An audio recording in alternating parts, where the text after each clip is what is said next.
نحمدہ ونصلی ونسلم علی رسولہ الکریم اما بعد. محترم و مکرم ناظرین و سامعین، ابھی 2-3 دن پہلے ہمارے 1-2 دوستوں نے ہمیں کچھ فوٹو بھیجے. ایک بچے کے فوٹو جو بڑا عجیب قسم کا بچہ تھا، اور ایک ہاسپٹل ہے، اس میں کچھ نام بھی ہے ہاسپٹل کا.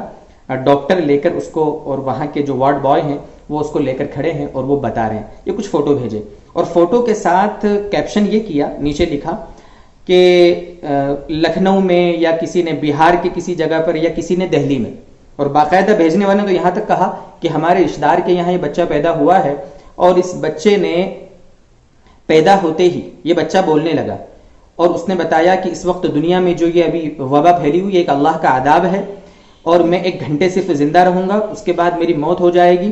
میں ایک وصیت کر رہا ہوں جو جلدی سب کو بتا دینا. اور اس نے پھر کچھ کہا کہ وہ لونگ لو اور کچھ چینی یا گڑ وغیرہ پانی میں ملا کر اس کو پی لو تو اس بیماری سے بچ جاؤ گے. یہ کافی سوشل میڈیا پر یہ چیز وائرل ہوئی. گویا کہ لو بوڑھا بچہ ایک بچہ جو بوڑھے کی صورت میں آیا، داڑھی والا، مونچھوں والا اور عجیب قسم کا، اور اس نے یہ چیزیں پھیلائی. میرے دوستو بزرگوں، ایک بات سمجھیں آپ. ہمارے نبی صلی اللہ علیہ وسلم کی روایت مسلم شریف کے مقدمے میں امام مسلم رحمۃ اللہ نے وہ روایت نقل کی ہے، کفا بالمرء کذبا ان یحدث بكل ما سمع. انسان کے جھوٹا ہونے کے لیے کافی ہے کہ وہ ہر سنی سنائی بات کو آگے نقل کر دے، بیان کر دے. یہاں پر ہم بھی تو یہی کر رہے ہیں. ہم وعید کے مستحق بن رہے ہیں، ہم جھوٹوں میں اپنے آپ کو شامل کر رہے ہیں. اور ایک روایت میں آپ صلی اللہ علیہ وسلم نے کیا فرمایا کہ کوئی بات جو نبی اکرم صلی اللہ علیہ وسلم نے کیا فرمایا، من کذب علی متعمدا فلیتبوأ مقعدہ من النار. جس نے میری طرف کوئی جھوٹی بات منسوب کی وہ اپنا ٹھکانہ جہنم میں بنا لے. اب یہ دونوں چیزیں ملا کر ہم اندازہ کریں کہ ہم جو کر رہے ہیں، جو کچھ ایک گروپ سے آئی ہوئی بات کو آگے نقل کر رہے ہیں، اور ہم ڈرے سہمے ہوئے ہیں، فرصت میں بیٹھے ہوئے ہیں، تو جو مرضی ہم شیئر کر رہے ہیں.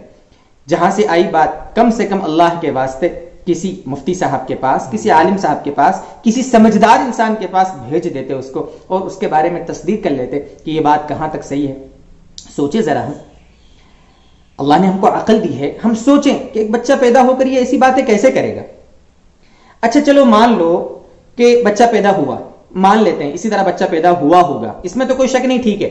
اب اس میں آپ خود اندازہ کرو کہ آج سے چند سال پہلے اسی طرح کے ایک بچے کی اور سوشل میڈیا پر فوٹو وائرل ہوئی تھی، وہ بھی بچہ بوڑھے کی طرح لگ رہا تھا، اس وقت بھی ایسی باتیں پھیلائی گئی تھی. تو یہ تو سوشل میڈیا کا زمانہ ہے، چل رہی یہ ساری باتیں.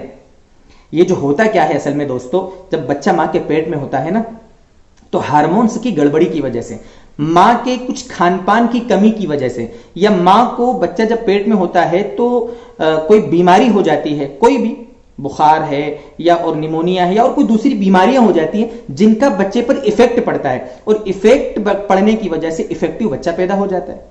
کبھی کبھی آپ نے دیکھا ہوگا بچہ ناتمام پیدا ہو جاتا ہے، کبھی ماں پیٹ سے وہ کبھی اپاہج بچہ پیدا ہو جاتا ہے، کبھی اور دوسری بیماریاں. تو اسی طریقے سے یہ بچہ پیدا ہو گیا، تو اس میں تعجب کی بات کیا ہے؟ بچہ پیدا ہونے پر کوئی شک نہیں ہے، لیکن اس نے جو باتیں پھیلائی، اور پھیلائی اس نے نہیں، اس کی طرف سے لوگوں نے اپنی طرف سے پھیلا دی، فرصت میں بیٹھے ہوئے جو مرضی آگے چلا دو، اس لائن سے پھیلا دی ہے.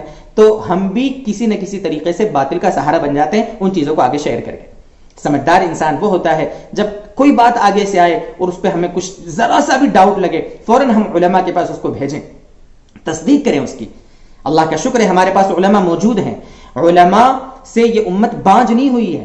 افواہوں، غلط چیزوں کی پکڑ کرنا اور ان کی امت کی صحیح رہبری کرنا، یہ ہمارے علماء الحمدللہ بخوبی اس ذمہ داری کو نبھا رہے ہیں.